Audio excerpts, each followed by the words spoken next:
Good day, sir. Good day, sir. Tell me your name and who you are for the record, sir. Maria Mitchell, councilor for the Bellfield division, which content is located in. All right, so Mitchell, tell us what exactly is that is happening.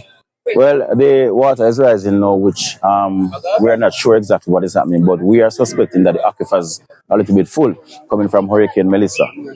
This is not the first that the water is rising. It first rose, I think, in 1977, and I think it rose again in 2002. In 77, when it rose in 77, I think 2 persons died. I just want to make a plea again that there are persons, members of the public, who are coming very close to the water. We did some testing of the water today and waiting on the samples.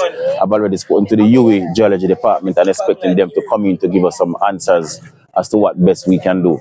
But I just want to caution the public again that nobody should try to cross the water. Behind the hose, there are pits, there are graves, there are things. So we are suspecting that the water may be contaminated. There are still motorists trying to maneuver and pass this, and I want to appeal again to say nobody should pass or try to cross the water or try to come in contact with the water. All right, so since I'm here, I realize that a number of vehicles have passed the barrier, and there are persons are making their way around to the area. What is it that you have to say to those particular persons? Well, we're having a difficulty because we closed the road from yesterday with the assistance of the Williamsville police. Somehow persons have ignored the barriers and persons want to come and look. We know people have not seen it, especially the younger generation.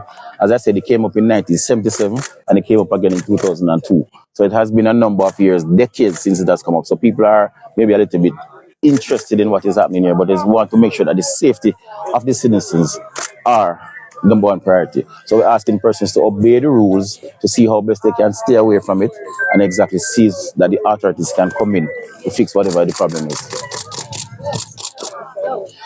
All right. So beyond that, oh, son, touch the water, you know. Come, step away from the water and touch the water. All right. Let's speak to the persons who are affected. How many families it would have been affected? We're thinking anywhere between 10 and 15 homes. Some homes are completely submerged. The water, as I said, it is the highest it has been in all the time that it's rising. It has never risen to this level before. Normally, it has never reached the road. And some of the houses now have reached completely to the ceiling and to the roof. And it has spread a little bit wider across a church and across the road, exactly past the Windalco Gate. So this is the first that it has reached this level. I want to make an interesting point. Normally, when this water rises, there's underground explosions sounding like a stone blasting. That is happening over by Williamsville. That happened immediately after the hurricane.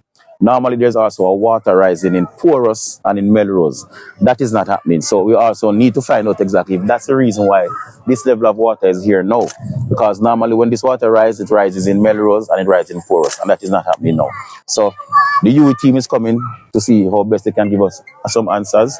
But we're asking the persons again to stay close or not to come so close to it as possible. And I want to tell the motoring public, do not try to cross it because there's a drain right over there, sir. And it's saturated now and people may get stuck. And if you get stuck, there cannot be or will not be anyone to come and rescue anybody. All right. Thank you, councilor.